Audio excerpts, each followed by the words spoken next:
Seigneur, tu as voulu que le culte que nous te rendons soit le signe de ta présence à nos côtés. Avec le psalmiste, nous t'invoquons.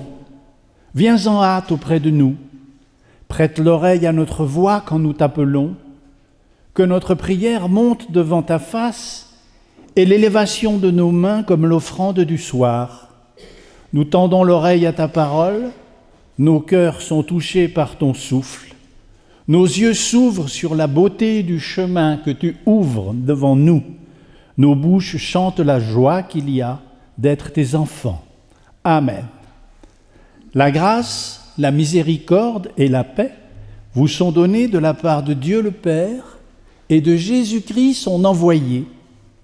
Bienvenue à vous, fidèles du temple de Malagnou et amis de passage. Bienvenue à vous, auditeurs de la radio qui nous rejoignez maintenant. Ensemble, nous formons la communauté du Dieu vivant.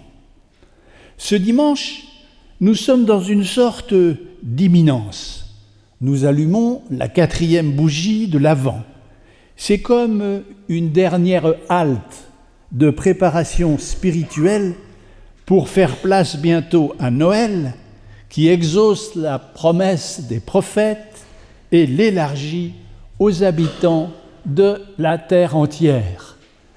Je vous invite à entrer de ce culte par le chant au numéro 254.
Voici comment Jésus-Christ a confirmé la loi de Dieu dans l'Évangile.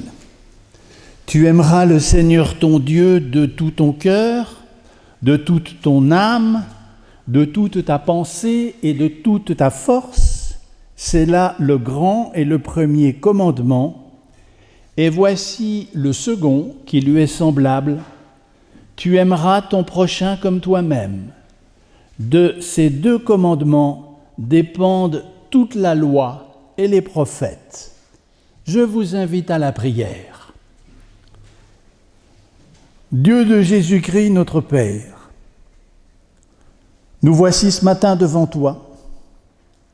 Tu connais chacun par son nom, mieux qu'il ne se connaît lui-même. Tu es le maître du temps et de nos existences. Tu sais nos départs, nos haltes et nos arrivées. Notre Dieu, nous déposons devant toi nos faiblesses, nos inconséquences, nos échecs, nos drames personnels, nos espoirs crucifiés et les jours évanouis passés dans l'angoisse. Car tu accordes ton pardon à quiconque se tourne vers toi. Notre Dieu, quelles que soient nos appartenances, nos trajectoires terrestres et le nombre de nos années, tu nous appelles à veiller les uns sur les autres.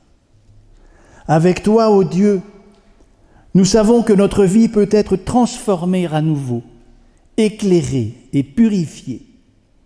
Béni sois-tu d'être pour nous le Dieu d'aujourd'hui et de demain, le Dieu par qui les recommencements sont toujours possibles, le Dieu de l'amour qui ne périt jamais. Nous te présentons cette requête dans la confiance que tu l'écoutes vraiment et que tu y répondras. Par Jésus-Christ. Amen.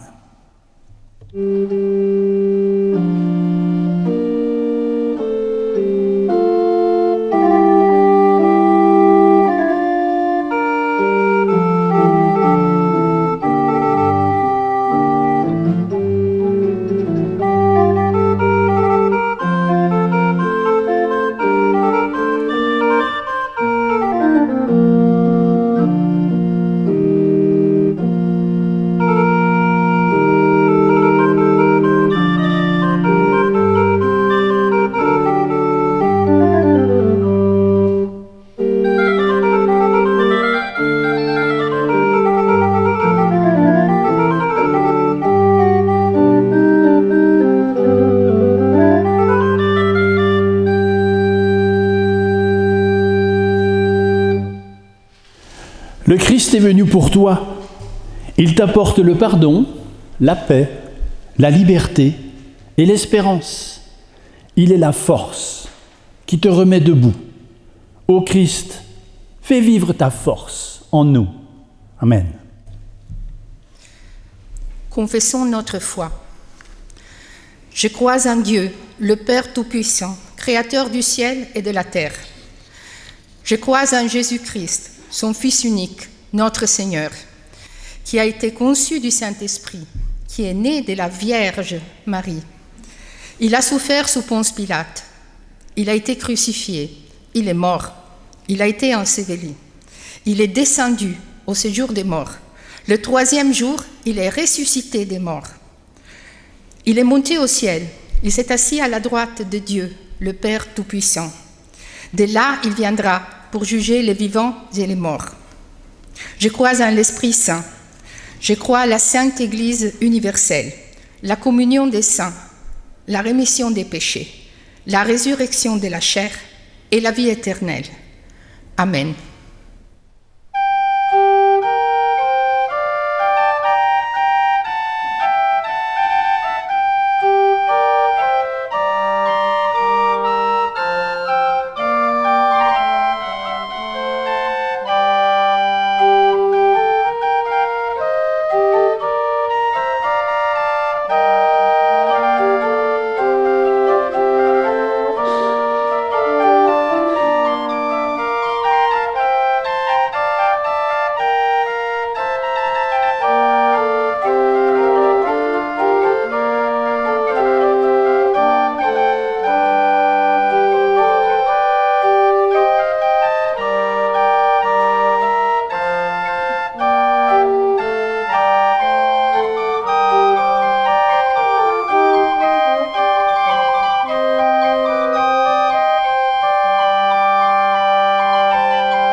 Avant de lire les Écritures, nous prions. Donne-nous, Seigneur, d'être à l'écoute de ce que tu veux nous dire ce matin. Accorde-nous la grâce du silence intérieur pour que ta parole nous rejoigne et qu'elle parle à notre cœur. Que par ton esprit et ton amour, les passages de l'Écriture que nous allons écouter prennent sens pour vos vies. Amen. La première lecture se trouve dans le psaume 44, versets 18 à 27. Tout cela nous arrive et nous ne t'avons pas oublié. Nous n'avons pas trahi ton alliance. Notre cœur ne t'a pas reculé. Nos pas ne se sont pas écartés de ton sentier. Pour que tu nous écrases dans la demeure des chacals et que tu nous couvres du nombre de morts. Si nous avions oublié le nom de notre Dieu, si nous avions tendu les mains vers un Dieu étranger, Dieu ne l'aurait-il pas découvert, lui qui connaît le secret du cœur? Mais c'est à cause de toi qu'on nous tue sans cesse, qu'on nous considère comme des moutons d'abattoir. Lève-toi, pourquoi dors-tu, Seigneur? Éveille-toi, ne nous rejette pas à jamais. Pourquoi te détournes-tu? Pourquoi oublies-tu notre affliction et notre oppression? Car nous sommes abattus dans la poussière, notre ventre s'attache à la terre. Lève-toi pour nous secourir, libère-nous à cause de ta fidélité.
La deuxième lecture est tirée de l'évangile de Luc, premier chapitre, les versets 67 à 79.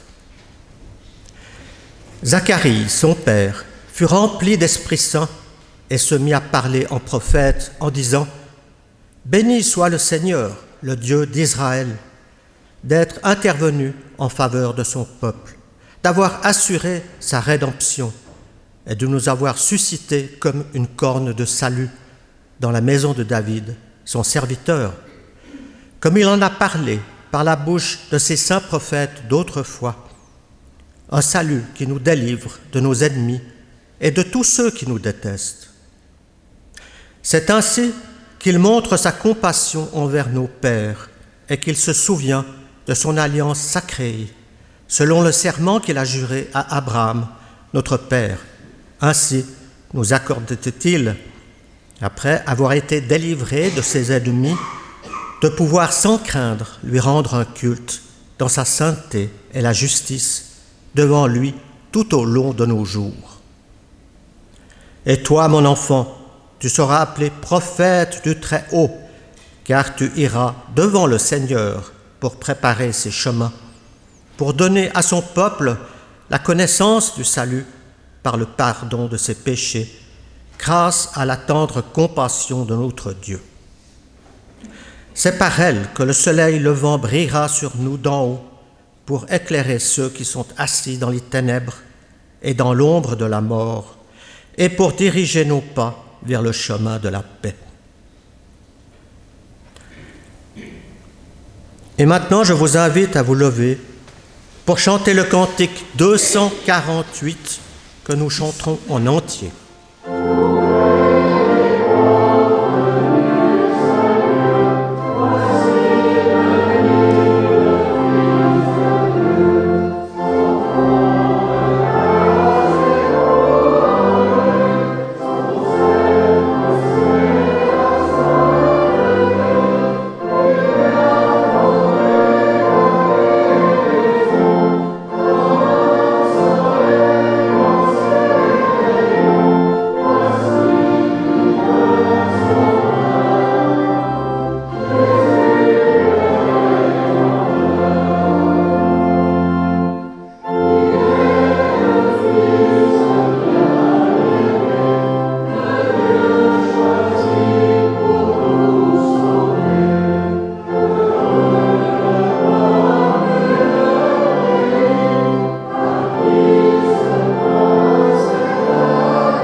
Au livre de la Genèse, nous lisons qu'au 7e jour de la création, Dieu se reposa.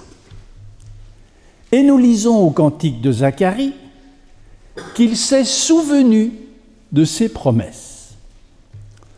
Tantôt Dieu se repose et tantôt il sort de son repos. C'est là un paradoxe qui revient avec régularité au fil des Écritures. Je vous propose de l'explorer et nous verrons bien où cela nous mène. Commençons par nous demander ce que raconte ce repos du 7e jour. Dieu est-il fatigué ? Après tout, après 6 jours intenses de création, cela se comprendrait. Mais dire que Dieu est fatigué n'a aucun sens.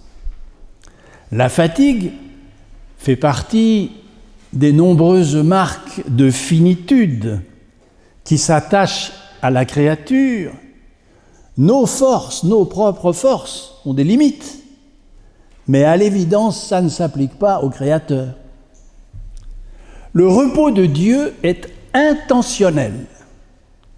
Dieu achève son œuvre et se retire en laissant à l'homme les clés du monde. Il confie à sa créature les rênes de la création avec mandat de la maintenir et de la perfectionner. Ce que nous appelons l'histoire, avec un grand H, peut alors commencer. La liberté humaine peut s'exercer pleinement. Tel est le 8e jour, qui est le jour de l'homme, notre jour. À partir de là, les choses devraient bien se passer. Eh bien, pas du tout. L'être humain, pourtant créé à l'image du Très-Haut, se révèle en réalité peu fiable, constamment tiraillé entre le bien et le mal, usant souvent de sa liberté à mauvais escient pour tomber dans les pièges qu'il se tend à lui-même. Alors l'histoire, au lieu de déployer les promesses initiales contenues dans la création, devient impasse et tragédie.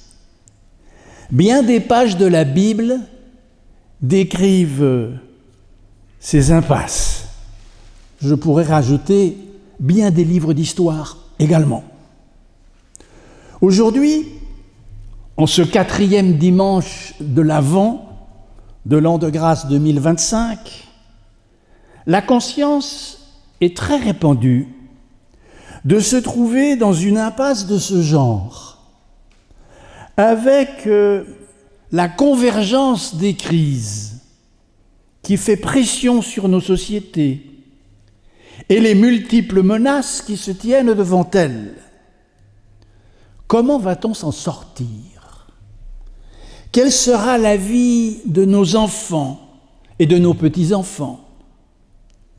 Et ce qui est vrai collectivement l'est aussi à titre personnel.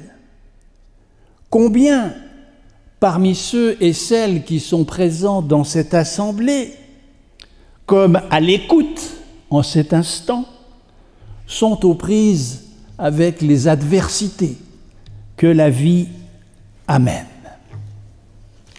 En fait, il n'y a là rien de neuf. Il en a toujours été ainsi depuis que Dieu a confié à l'homme les clés du monde. Un penseur chrétien espagnol, Miguel de Unamuno, a résumé la condition humaine par une formule, le sentiment tragique de la vie. Du coup surgit une question tout à fait légitime. Pourquoi Dieu n'intervient pas ? Nous avons entendu le psalmiste. Réveille-toi. Pourquoi tu dors ? Ne vois-tu pas que nous souffrons, que nous sommes en péril, que nous sommes coincés dans l'ornière ? En fait, l'écriture entière retentit de ce cri jusqu'à l'ultime parole de Jésus sur sa croix. Pourquoi m'as-tu abandonné ? Ce cri, c'est une épreuve pour notre foi. C'est l'épreuve de la face cachée de Dieu. Nul ne sait pourquoi Dieu ne se manifeste pas au moment propice pour confondre les méchants, éradiquer le mal, conforter les justes.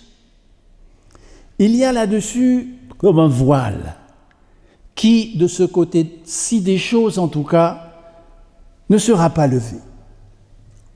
À la rigueur, on pourrait considérer que si Dieu n'intervient pas directement, c'est pour ne pas intervenir dans l'exercice de notre liberté. En se cachant, il teste notre confiance en lui. Et pourtant, est-il vrai d'affirmer que Dieu n'agit pas ? Il se repose. Il se fait discret, certes. Mais peut-on dire avec le psalmiste qu'il dort ? Donc, qu'il sombre dans l'oubli de la réalité quotidienne, comme nous faisons nous-mêmes quand nous dormons. Son repos n'est pas un sommeil. D'ailleurs, le psalmiste lui-même le reconnaît un peu plus loin, au psaume 121, « Il ne sommeille ni ne dort, le gardien d'Israël. » Son repos, ça n'est pas un oubli. Oubli de son alliance, oubli de ses promesses, oubli de ses créatures. Dieu n'oublie jamais. Et c'est pourquoi se répète à de nombreuses reprises dans la narration biblique un verbe extraordinaire. Dieu se souvient, yizkor en hébreu. brisant le silence de son repos, Dieu se souvient. Il se souvient de Noé et les eaux du déluge se retirent. Il se souvient de Sarah, elle enfante Isaac. Il se souvient de Rachel et elle devient enceinte. Il se souvient de son peuple esclave en Égypte et il suscite Moïse. Et Zacharie, à la naissance de Jean-Baptiste, s'exclame émerveillé, il s'est souvenu de son alliance. Dieu se souvient. Ça ne veut pas dire que Dieu retrouve un souvenir oublié du genre je me souviens où j'ai posé mes lunettes, ou je retrouve un post-it sur mon frigo. Le souvenir divin, c'est au contraire un moment de révélation. Rachi, l'immense commentateur de la Bible juive, explique que le souvenir de Dieu est ce moment où il soulève un petit coin du voile pour nous laisser entrevoir quelque chose de sa face, furtivement. De plus, la façon dont Dieu se souvient coïncide toujours avec l'imprévu.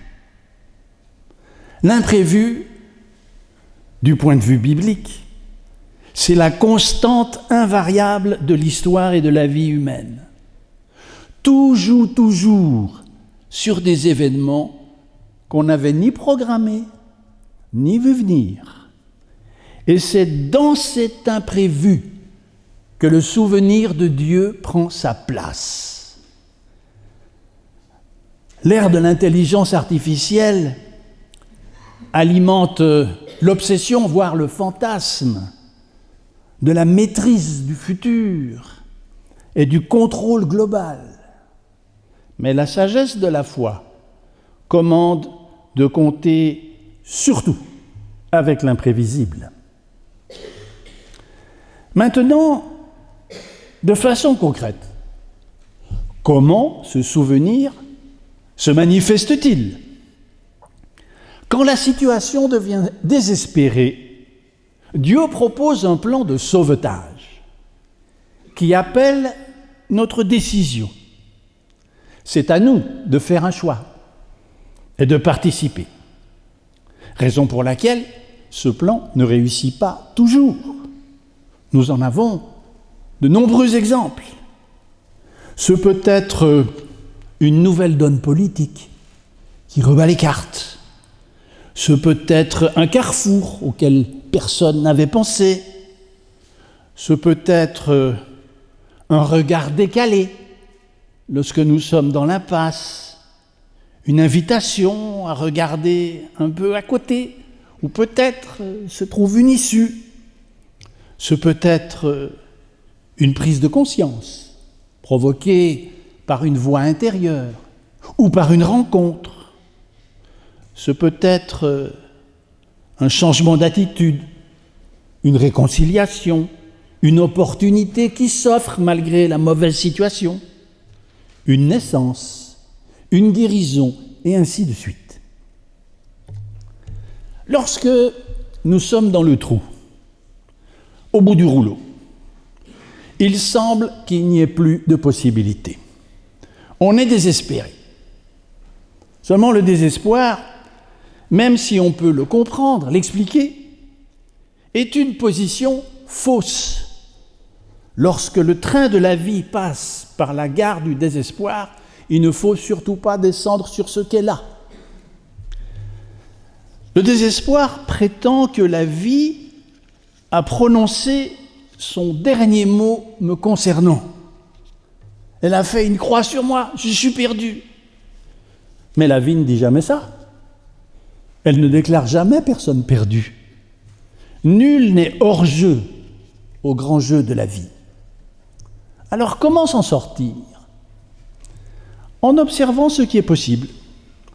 La plupart du temps, c'est un presque rien, une chose infinitésimale, un signal faible, comme le dit l'apôtre Paul. un petit bouger qui nous fait voir les choses autrement, une modeste activité quelque part, une minuscule occasion, pourquoi pas. Rien de très spectaculaire, mais qui a au moins le mérite d'ouvrir un débat avec soi-même. Comment dois-je m'y prendre, même si ça n'est pas fantastique ? Vais-je, oui ou non, décider de faire croître cette toute petite lumière ? Car le signal faible peut devenir un signal fort. Il existe une parabole de Jésus au sujet de la plus petite des graines qui peut devenir le plus grand des arbres. Telles sont les petites aides que Dieu nous envoie. Et il faut s'intéresser à ces petites lumières parce qu'elles conduisent à la grande lumière.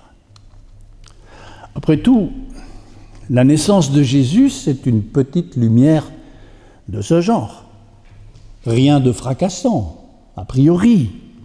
Un enfant de famille modeste qui naît au hasard d'un déplacement quelque part en Galilée, quoi de plus banal ? Sur le moment d'ailleurs, ça n'a pas l'air d'avoir ému grand monde. Même après la naissance de celui que ses disciples vont reconnaître plus tard comme leur Messie, même après le tombeau vide, tout ne va pas se résoudre comme par miracle. L'histoire ne s'est pas améliorée depuis, avec son cortège de violence, de rois fous, de conquêtes militaires et de silence de Dieu à répétition. Avec toujours ce même être humain faillible, enclin à la faute. Le 8e jour continue, et il continuera aussi longtemps que le conflit entre le bien et le mal ne sera pas tranché. Pourtant, depuis le signal faible de Noël, auquel seuls quelques bergers ont été attentifs, et encore, si vous prenez le récit, il a fallu qu'il y ait toute une troupe d'anges avec orchestre qui allent les rendre attentifs. Quelque chose, depuis ce signal faible, a irrémédiablement changé dans l'ordre de l'espérance. Cette naissance, ça n'est pas simplement une petite lumière parmi d'autres, mais c'est la petite lumière qui révèle que toutes les petites lumières, passées, présentes et à venir, émanent de la grande lumière qui est en haut. L'espérance n'est plus seulement l'attente d'un souvenir de Dieu de temps en temps. Nous avons intériorisé l'espérance. Et c'est elle qui anime en nous le courage d'être, chaque jour que Dieu fait, chaque matin qui se lève. Ne nous résignons jamais au malheur. Ne nous laissons pas aller au cynisme ou à la délectation morose. Il y a dans le monde une présence secrète de Dieu, une présence qui ne s'impose pas, qui ne fait pas de bruit, mais qui attend nos yeux pour la voir et nos cœurs pour l'accueillir. Amen.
dans l'intercession. Dieu de Jésus-Christ, répands ta lumière sur tous les peuples de la terre. Veille sur les hommes et les femmes qui les gouvernent et bénis les efforts qui tendent à promouvoir la paix. Protège le pays que tu nous as confié et guide nos autorités dans la juste voie. Inspire nos églises et renouvelle nos vies à ton service. Soutiens celles et ceux qui combattent le mal sous toutes ses formes. Fais reposer ta grâce sur les proches que tu nous as confiés, dans nos foyers et au-delà. Souviens-toi des souffrants de ces mondes, les malades, les endeuillés, les meurtris de la vie, les méprisés et les oubliés. Apaise ceux qui sont en difficulté avec eux-mêmes. Laisse-toi trouver par quiconque te cherche, parfois sans le savoir. Béni sois-tu pour ton Saint-Esprit de consolation et de relèvement. Amen. Je vous invite à prononcer ensemble la prière que Jésus a laissée aux disciples. Notre Père, qui es aux cieux, que ton nom soit sanctifié, que ton règne vienne, que ta volonté soit faite sur la terre comme au ciel. Donne-nous aujourd'hui notre pain de ce jour. Pardonne-nous nos offenses, comme nous pardonnons aussi à ceux qui nous ont offensés.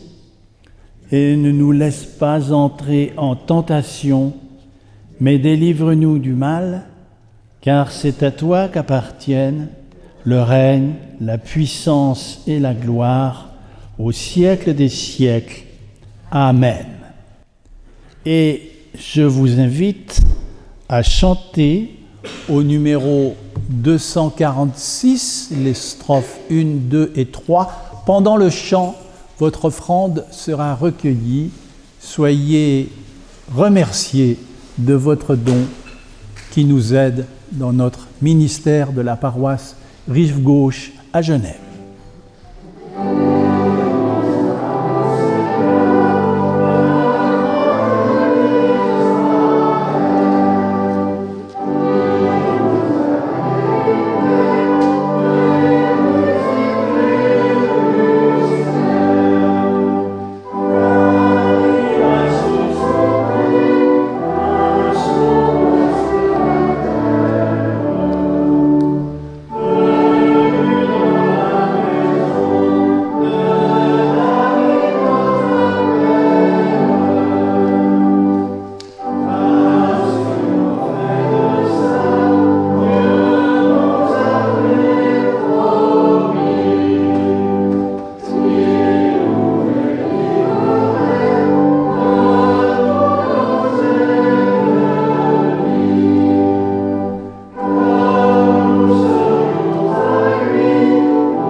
Voici, il ne sommeille ni ne dort, le gardien d'Israël. Il est ton ombre à ta main droite, dès maintenant et à jamais. Notre culte touche à sa fin. Nous prenons congé des frères et sœurs à l'écoute de la radio romande. À eux va cette bénédiction. Que les jours qui viennent soient pour vous un temps de sérénité, de joie paisible autour des sapins, de tranquille assurance qui n'a rien à prouver, et de la grâce de se savoir aimer et pardonner par Dieu. Et j'invite l'Assemblée présente à se lever pour la bénédiction.